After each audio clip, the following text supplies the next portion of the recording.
बेटा अस्सलाम वालेकुम स्टूडेंट्स, उम्मीद करता हूँ बेटा आप समझ के खैरियत से होंगे। कल हमने कैपेसिटर का चैप्टर स्टार्ट किया था और यूनिट नंबर 9 है ना, ये कैपेसिटर यूनिट नंबर 9 है, 8 9 है, यूनिट नंबर 9 स्टार्ट किया था। पहला जो लेक्चर था वो बहुत आसान सा था, इंपॉर्टेंट नहीं था। उसमें मैंने आप लोगों को पढ़ाया था क्या, कैपेसिटर उसकी टाइप्स। आज असल टॉपिक है, जो मेन टॉपिक है, बहुत ज्यादा आता है और मेरे हिसाब से अगर बोर्ड के पेपर में आया तो ये टॉपिक आएगा। तब तवज्जो के साथ देखिएगा तमाम बच्चे, हेडिंग डाल देंगे कैपेसिटेंस। बेटा यहां से ये टॉपिक स्टार्ट होगा, काफी बड़ा टॉपिक है, इसमें से लॉन्ग भी आ सकता है। हाँ, ये सवाल लिखवाया था ना कल के लेक्चर में, मैंने क्वेश्चन लिखवा दिया था तुम लोगों को। डिफाइन कैपेसिटेंस का भी बड़ा सा क्वेश्चन था, उसके नीचे बेटा हेडिंग डाल दो कैपेसिटेंस। कैपेसिटेंस की हेडिंग डाल के लिखो ability to store electric charge. जल्दी कर लो बेटा, टाइम वेस्ट नहीं करो। एबिलिटी बेटा कैपेसिटेंस की हेडिंग डालो और लिखो ability to store electric charge. Ability ability to store electric charges. ability to store electric charges. Ability to store electric charges is called capacitance of a capacitor. Ability to store electric charges is called capacitance of a capacitor. Is called capacitance of a capacitor. Is called capacitance of a capacitor. Full stop डाल के लिखो, full stop डाल के लिखो, it is the amount of charge, it is the amount of charge, it is the amount of charge, inverted commas में लिखना small Q, inverted commas में, it is the amount of charge, inverted commas में small Q, is stored in a capacitor. Stored, stored वाला, it is the amount of charge is stored in a capacitor. It is the amount of charge stored in a capacitor. It is the amount of charge stored in a capacitor per unit volt. Per unit volt, per unit volt, VOLT, per unit volt, mathematically करके volt, VOLT, mathematically per unit volt, mathematically करके लिख लो C is equal to Q upon V। Mathematically C is equal to Q upon V। Mathematically C is equal to Q upon V, नीचे ये वाला formula लिख लो, C is equal to Q upon V और इसको equation number 1 नाम दे दो। Mathematically C is equal to Q upon V, mathematically C is equal to Q upon V, mathematically C is equal to Q upon V। मेरा बेटा C is equal to Q upon V के बाद नीचे से लिखो in System International, its unit is, in System International, its unit is farad. ये FARAD, farad से याद कर लेना इसको, हमारे साथ बहुत क्या हुआ है, फराड, ठीक है। इट्स यूनिट इज फैरेड और आगे लिख लो 1 फैरेड ब्रैकेट में इज इक्वल टू 1 कूलम पर 1 volt. In system international its unit is, in system international its unit is farad, 1 farad is equal to 1 coulomb per 1 volt। अभी पहले लिख लें, फिर उसके बाद एक साथ समझा दूंगा पूरे टॉपिक को। लिख लें यहां तक बेटा, 1 farad is equal to 1 coulomb upon 1 volt। इसके नीचे बेटा जल्दी से हेडिंग डाल दो डिपेंडिंग फैक्टर्स। नीचे जल्दी से हेडिंग डाल दो, डिपेंडिंग फैक्टर्स।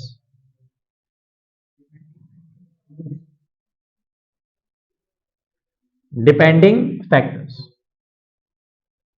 बेटा डिपेंडिंग फैक्टर्स की हेडिंग डाल के लिखो, capacitance of a capacitor depends on, capacitance of a capacitor depends on भी लिख सकते हैं, capacitance of a capacitor depends upon three factors. Capacitance of a capacitor depends upon three factors. Capacitance of a capacitor depends upon three factors.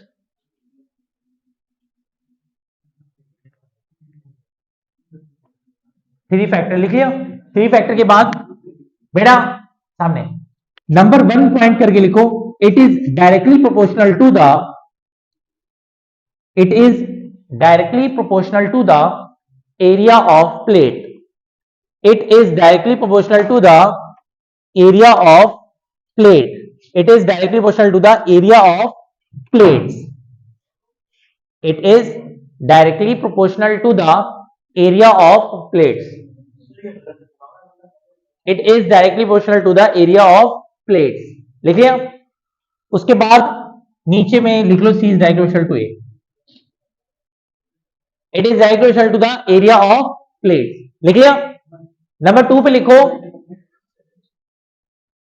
It is inversely proportional to the, है जी, हाँ second point लिखो, it is inversely proportional to the distance between two plates.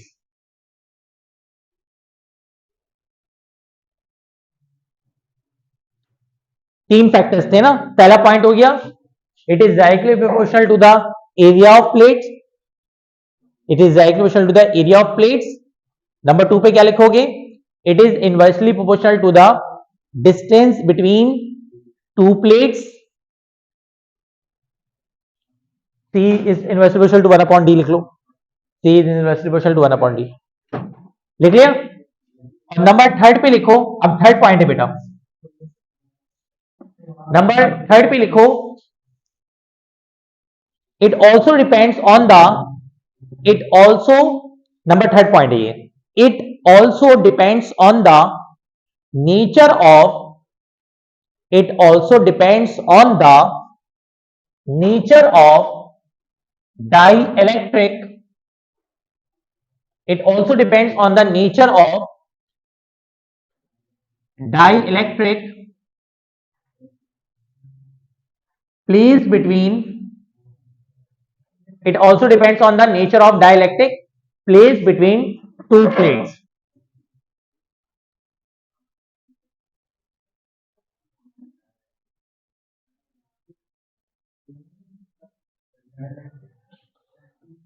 क्या होगी, हाँ उठा लो।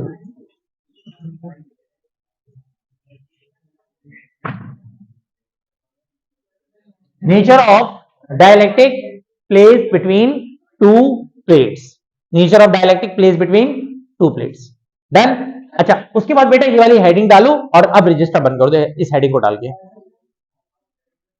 Capacitance of a parallel plate capacitor, मैंने कल की क्लास में बताया था कि ये असल टॉपिक है, इंपॉर्टेंट टॉपिक है जो आज की क्लास में होगा। और capacitance of a parallel plate capacitor, heading डाल दी बेटा, जल्दी से हेडिंग डाल दो, capacitance of a parallel plate capacitor, capacitance of a parallel plate capacitor. और उसके बाद आप पूरा फोकस सामने करो, रिलैक्स होके सुनना शुरू करो। देखो हमारे पास जो यूनिट नंबर 9 कैपेसिटर का टॉपिक स्टार्ट हुआ था, सिर्फ एक लेक्चर मैंने कल करवाया था और वो इतना इंपॉर्टेंट लेक्चर नहीं था, लेकिन चैप्टर का इंट्रोडक्शन वहीं से स्टार्ट हुआ।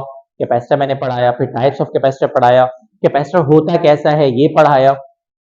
अगर किसी बच्चे ने बोला लेक्चर कल का मिस कर दिया था या नहीं ली थी क्लास, तो वो जाहिर सी बात है वो अपलोड भी हो चुकी है क्लास, आप जाके उस क्लास को देख सकते हैं और उसके बाद वाली क्लास लेंगे तो जाहिर सी बात है आपको एक कंटिन्यूटी के साथ टॉपिक समझ में आएगा। यूट्यूब पर ऑब्वियसली बात अपलोड होती है।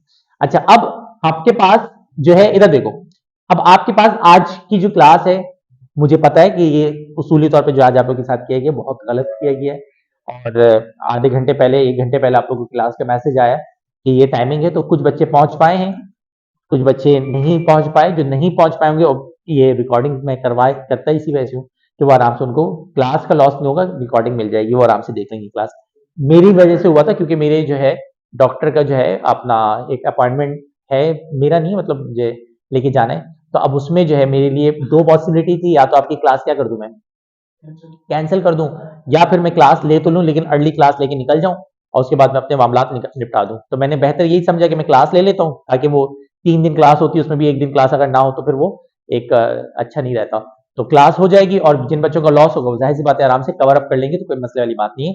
उस हवाले से जो आप लोगों को परेशानी हुई अभी के हवाले से, मैं बेटा बहुत बहुत माजरत खा हूँ आप लोगों को जो जो परेशानी हुई। और बेटा अगर बिलफर्ज आपको बहुत बुरा लगा है तो आप जो बिगाड़ सकते हैं बिगाड़ सकते हैं, ठीक है, मसला नहीं है। तो उमर उमर को मैं बिरयानी खिला दूंगा, मसला नहीं है, ठीक है। उमर को मेरी तरफ से इंशाल्लाह बिरयानी, ठीक है।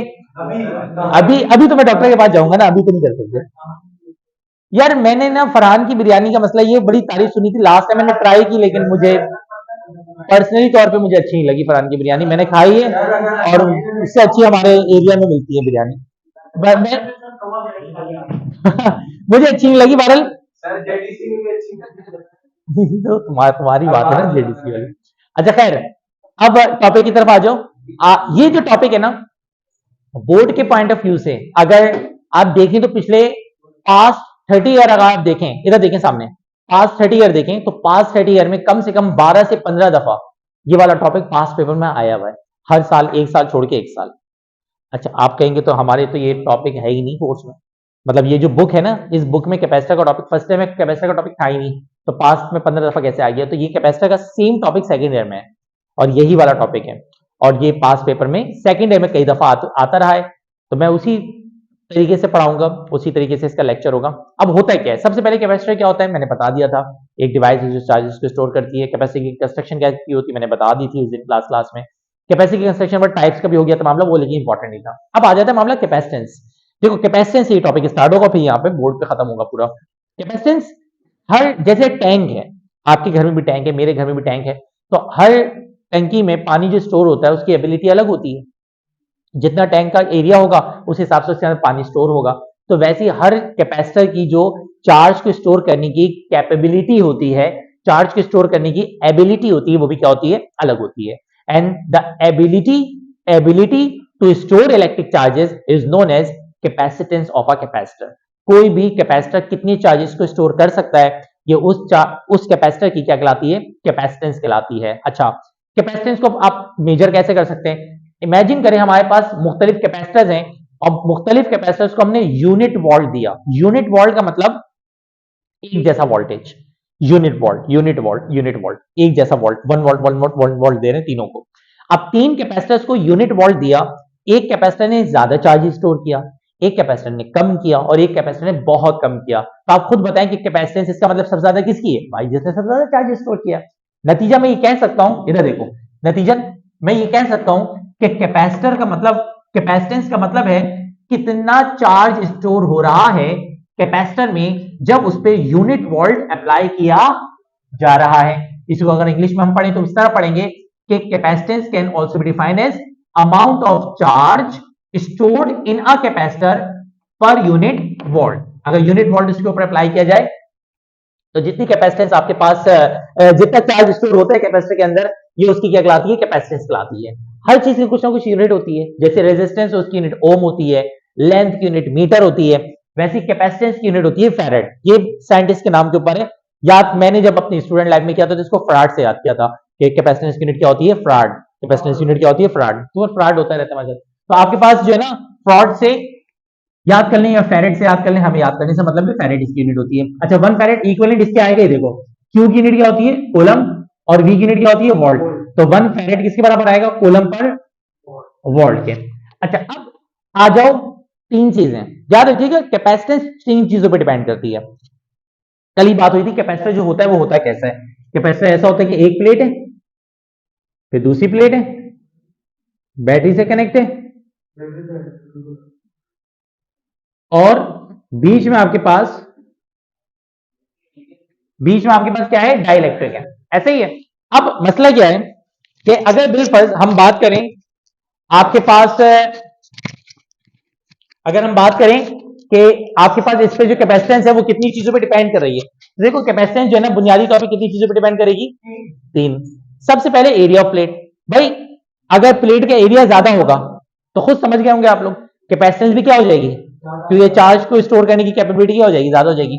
तो सबसे पहला जो फैक्टर है वो कौन है, एरिया ऑफ प्लेट। जितना ज्यादा एरिया ऑफ प्लेट कैपेसिटेंस उतनी ही ज्यादा, पहला पॉइंट हो गया।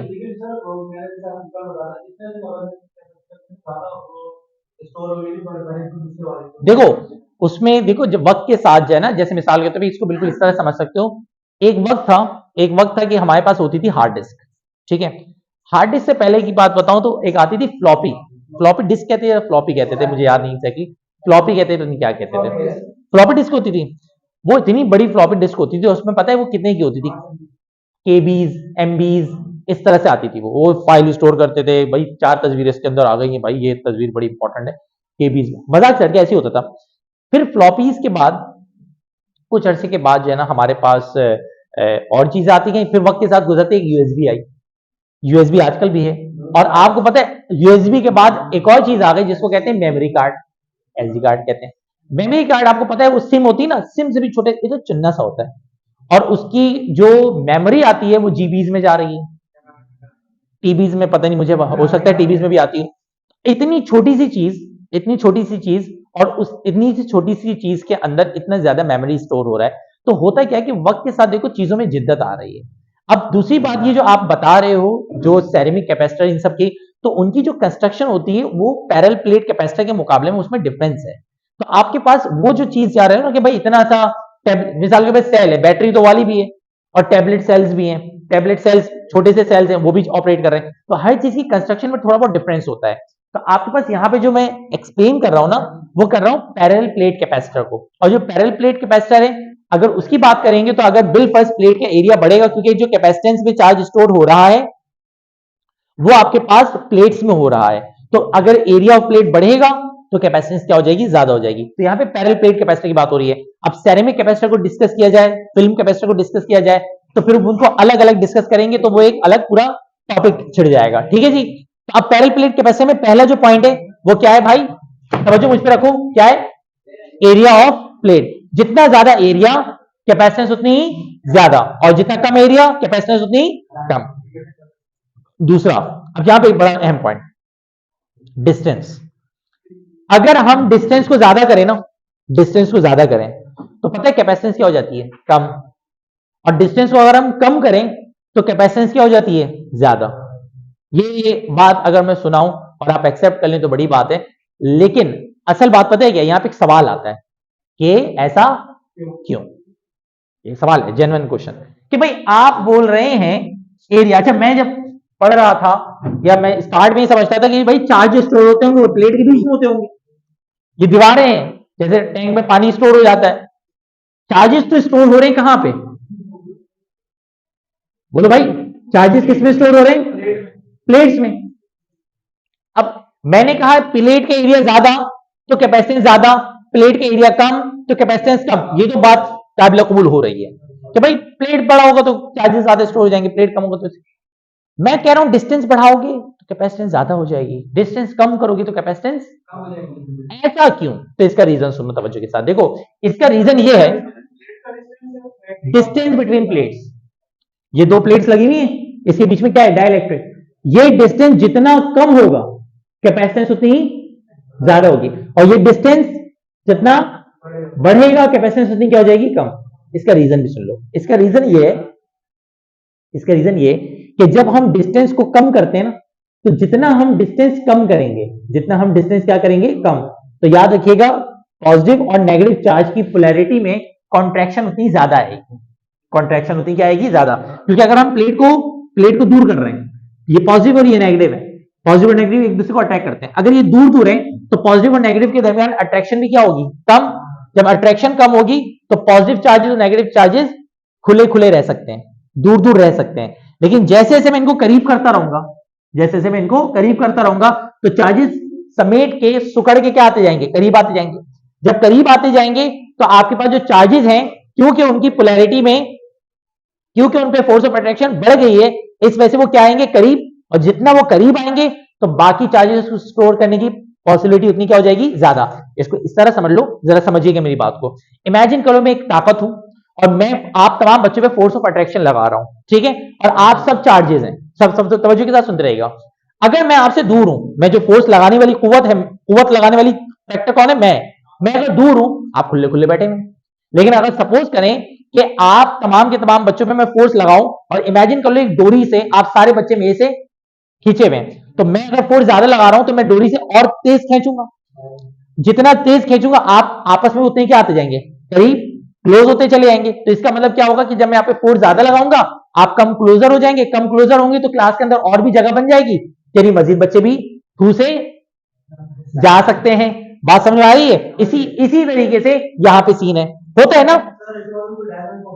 इसका। हाँ, अभी डाइलेक्ट्रिक को अगर हिलाएंगे तो हटाएंगे तो पॉजिटिव नेगेटिव प्लेट डायरेक्टली मिल जाएंगी, जब मिलेंगी तो फिर तो पॉजिटिव नेगेटिव स्पार्क होगा, कैपेसिटर आपका जल जाएगा। तो इसका मतलब क्या हुआ कि फासला, अब यहाँ पे देखो बड़ा अच्छा सेंटेंस बन रहा है, इसका मतलब क्या है, फासला रखना भी है और फासला कम भी रखना है, यानी फासला रखना भी जरूरी है। यही वजह है कि कैपेसिटर्स के बीच में इस तरह का इंसुलेटिंग मीडियम रखा जाता है। जैसे मिसाल के तौर पे एक पेपर है, तो पेपर ये बिल्कुल इस तरह से बनता है, जैसे मिसाल ले लें कि ये हमारे पास एक प्लेट है, ये हमारे पास एक प्लेट है और ये हमारे पास दूसरी प्लेट है, और इन दो प्लेट्स के दरमियान में एक कागज क्या है आपके पास, डाइलेक्ट्रिक। अब इन दोनों को मिला दिया गया, तो इसका मतलब क्या हुआ, इसका मतलब ये हुआ कि बीच में जो मीडियम रखा हुआ बिल्कुल हल्का सा है और बारीक सा है, दो प्लेट्स के दरमियान वो डिफरेंस पैदा कर रहा है, यानी पॉजिटिव को नेगेटिव से और नेगेटिव को पॉजिटिव से मिलने भी नहीं दे रहा, लेकिन उनके दरमियान जो फासला है वो इंतहाई क्या है, कम। तो नतीजा ये निकला कि अगर मैं पूरे टॉपिक को समराइज करूं तो हमारे पास जो पॉइंट निकल रहा है वो निकल रहा है कि भाई हमारे पास जो कैपेसिटेंस है वो कितने फैक्टर पे डिपेंड करता है, तीन चीजों पे डिपेंड करता है। सबसे पहले एरिया, एरिया बढ़ेगा कैपेसिटेंस भी, एरिया कम तो कैपेसिटेंस भी। दूसरा डिस्टेंस बढ़ेगा, कैपेसिटेंस, डिस्टेंस कम कैपेसिटेंस। और तीसरा ऑब्वियस सी बात है, इन दोनों के बीच में जो मीडियम रखा हुआ है डाइलेक्ट्रिक, उसकी क्या नेचर, जैसी नेचर होगी वैसे ही उसकी कैपेसिटेंस भी क्रिएट होगी। थर्ड पॉइंट लिखवा दिया था, नहीं लिखवाया था, नेचर ऑफ डाइलेक्ट्रिक वाला लिखवा दिया। अब आ जाओ एक अहम तरीन पॉइंट पे, और वो है कैपेसिटेंस की डेरिवेशन। बेटा आप सामने देखिएगा, बातें मत कीजिएगा काइंडली, थोड़ा सा मुश्किल टॉपिक है। एक मशवरा है, मेरे साथ लिखिएगा मत, मैं पहले डेरिवेशन करवाऊंगा उसके बाद वर्डिंग लिखवाऊंगा, अभी लिखिएगा मत, हेडिंग डाल के आप तमाम बच्चे छोड़ दें।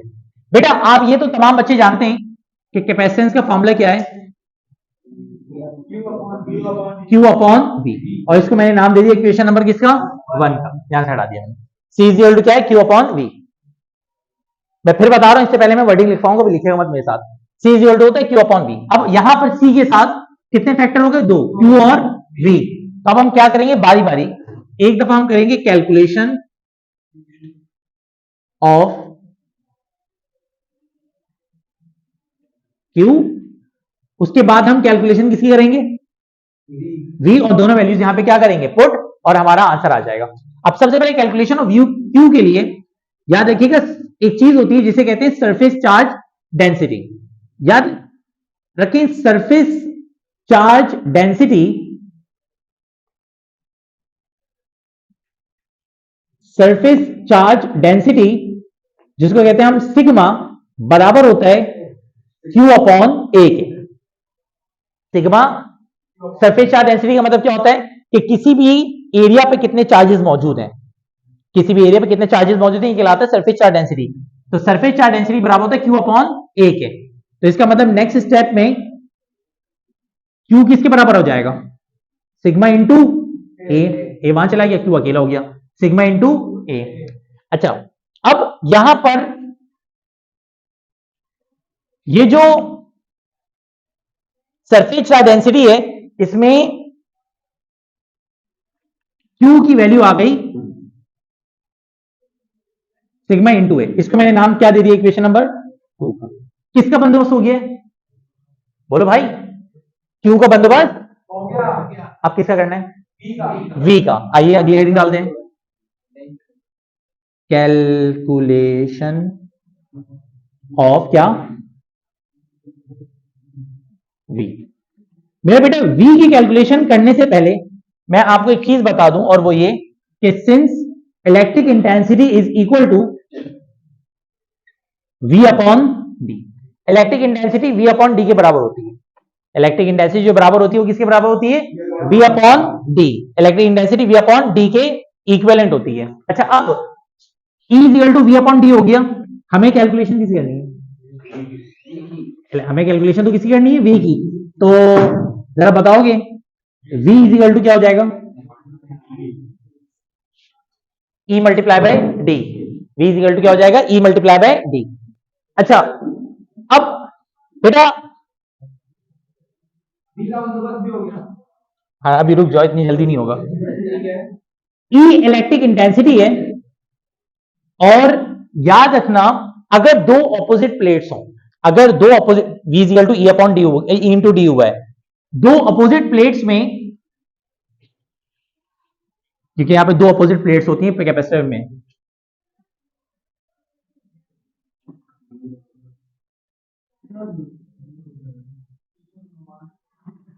अब बात सुनो, इसमें ना पिछले चैप्टर से कंसर्न तो कनेक्टेड थोड़े से टॉपिक आ रहे हैं। आप लोगों को याद होगा मैंने टॉपिक पढ़ाया था कूलम्स लॉ।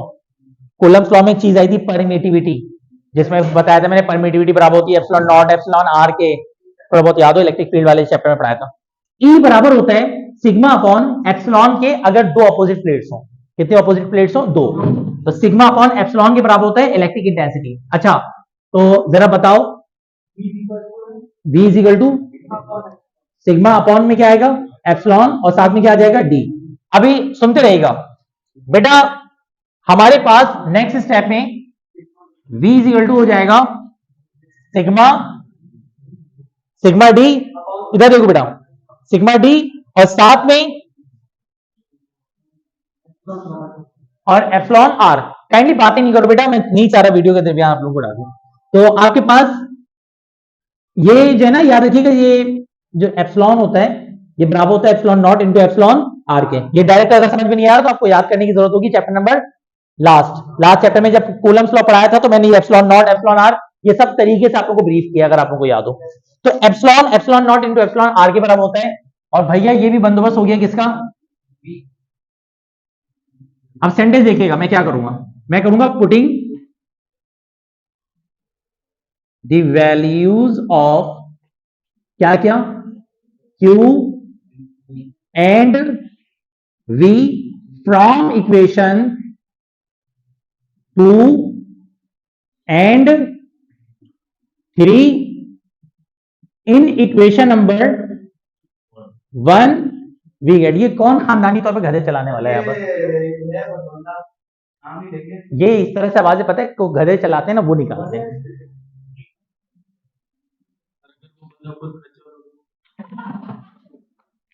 नहीं करो ना बेटा, इस तरह की हरकतें नहीं करते थे बच्चे। अच्छा, मुझे नहीं पता कौन है, लेकिन अब नहीं करना।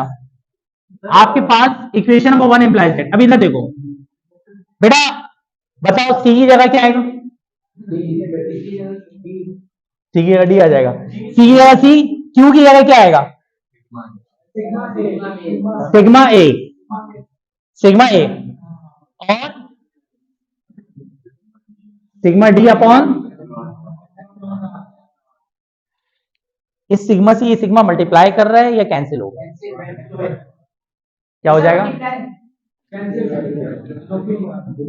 ठीक है। अच्छा, अब ये ट्रिक्स आप सबको पता होगी मेरे ख्याल से, पता है ना? ये ऐसे जो सबसे नीचे होगी वैल्यू वो सबसे ऊपर चली जाएगी, तो ये वैल्यू प्लेट के ऊपर चली जाएगी, तो ये बन जाएगा C is equal to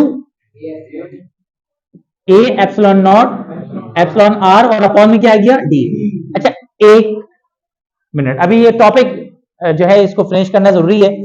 C is equal to A epsilon naught epsilon R upon D. ये कैपेसिटेंस उस वक्त की आई है कि जब बीच में डाइलेक्ट्रिक मौजूद है, जब ये बीच में, यानी ये इसमें मैं लिख भी रहा हूं, this is the capacitance of capacitor in presence of dielectric, in presence of dielectric। पता है कुछ लोगों के अंदर खानदानी तौर पे कुछ ऐसे कीड़े मौजूद होते हैं उनको वो सुकून नहीं लेने दे रहे होते, मजबूर करते हैं कि आओ मेरे मुतालिक कुछ शरीफ और मौदिबाना गुफ्तगू से हट के गुफ्तगू करो। अबे सुकून से पढ़ ले भाई, पीछे मुड़ता हूं, क्या बोलूं मैं। अच्छा, अब ये तो आपके पास उस वक्त की बात हो गई कि जिस टाइम पे कोई, समझ रहे हो भाई, कोई मीडिया मौजूद है।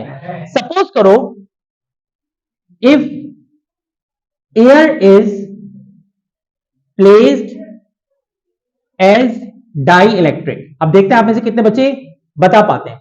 अगर डाई इलेक्ट्रिक के तौर पे कौन मौजूद हो? एयर। मैंने डाई इलेक्ट्रिक मौजूद नहीं है, जब डाई इलेक्ट्रिक मौजूद नहीं तो कौन होगा? एयर।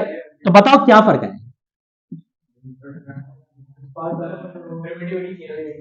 एप्सिलॉन आर की जगह क्या आ जाएगा? 1। आप लोग को याद होगा कूलम्स लॉ में भी ये हुआ था।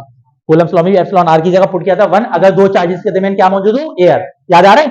तो जरा बताओ क्या बन जाएगा? C naught is equal to A epsilon naught 1 upon में क्या आ जाएगा? डी।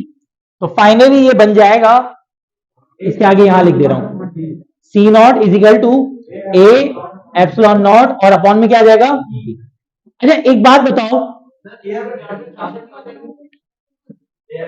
हमने यहाँ पे एज्यूम किया हुआ कि भाई डिफरेंस है लेकिन मिली नहीं प्लेट्स, लेकिन डाइलेक्ट्रिक के तौर पे वो एक कंडीशन इन्होंने दी है कि प्लेट्स वो मौजूद है, एयर मौजूद है। ऐसा होता नहीं, कोई ना कोई मीडियम रखते हैं। अच्छा, इसमें फार्मूले में क्या फर्क है? ये फार्मूला उस वक्त के लिए कि जब मीडियम मौजूद है, और ये उस वक्त के लिए जब मीडियम मौजूद। पेपर में सवाल ये आता है कि आप कैपेसिटेंस की डेरिवेशन करें दोनों केसेस के लिए। अच्छा, अब आप ये हेडिंग तो डाल चुके हैं, लेकिन इफ पहले वर्डिंग लिख लें, उसके बाद ये पूरा राइट डाउन कीजिएगा। इफ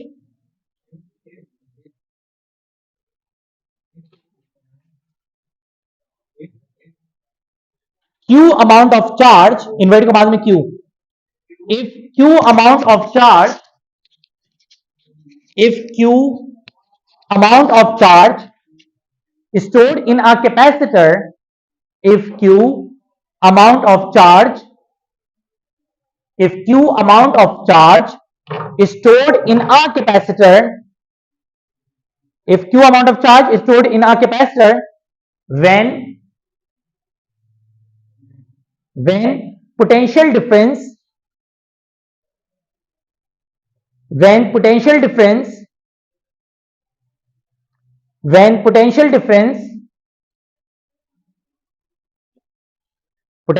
इन्वर्टेड कॉमास में V, capital V, when potential difference V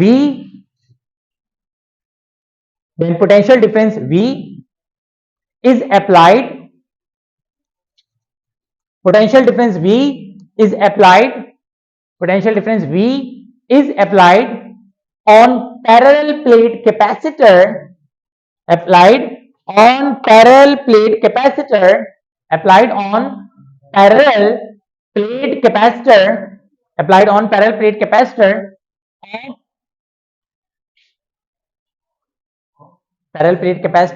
of area of parallel plate capacitor, of नहीं लिखो, पैरेलल प्लेट कैपेसिटर के बाद डॉट बना, फुल स्टॉप डाल दो, उसके बाद फुल स्टॉप डाल के लिखो कंसीडर, ऑफ हटा दिया, सही है। मैं सेंटेंस दोबारा बता रहा हूं लास्ट का, ऑफ पैरेलल प्लेट कैपेसिटर, पर पैरेलल प्लेट कैपेसिटर के बाद फुल स्टॉप है, ठीक है। उसके बाद लिखो consider area of plate, consider area of plate is, invert commas में कैपिटल A, इफ या consider area of plate is A and the distance between two plates is D, invert commas में small d, and the distance between two plates is D, invert commas में small d, distance between two plates is D, and the distance between two plates is filled, and the distance between two plates and the distance between two plates is filled, and the distance between two plates is filled with a medium of dielectric constant, medium with a medium of dielectric constant, medium of dielectric constant epsilon r, of dielectric constant epsilon r. असल में ये wording में इतनी लंबी कुछ भी नहीं की, सबको इंट्रोड्यूस करवाया मैंने, जो जो एरिया को ए बोला है, डिस्टेंस को डी बोला है, ये सब बातें की हैं. एप्सिलॉन आर THEN, देन लिख लिया.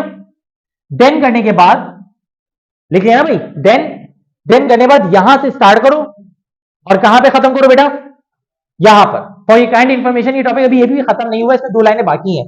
यहां तक लिख लो, उसके बाद में लिखवाऊंगा, देन क्लास एंड होगी. जल्दी से इसे राइट डाउन करो. अभी लिखेंगे और कब लिखेंगे?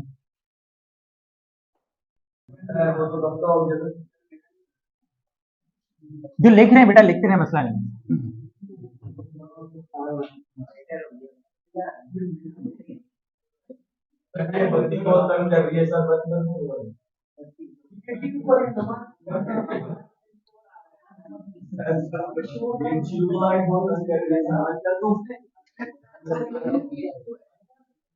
अबे मैं काला हो जाऊंगा.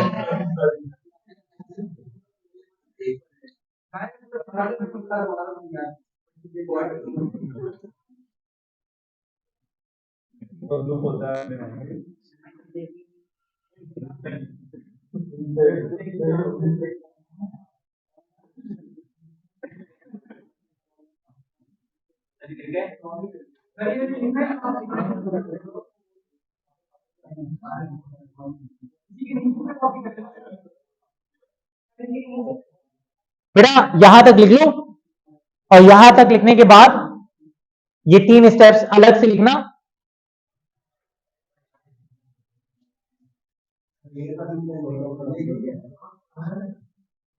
फिर मैं समझा देता हूं ये क्या किया है मैंने. ये इजाफी स्टेप्स हैं, ये सवाल घूम के अगर आए तो इस तरह से भी आ सकता है.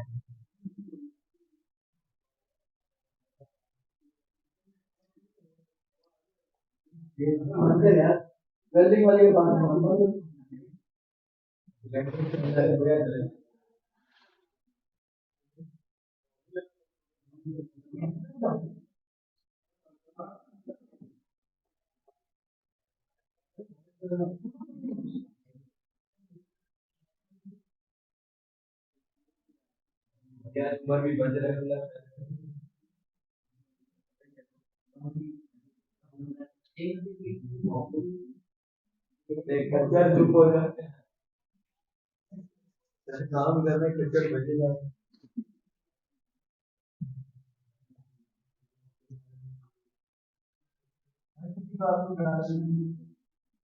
साई के साथ में किसी को नहीं मिला सकता.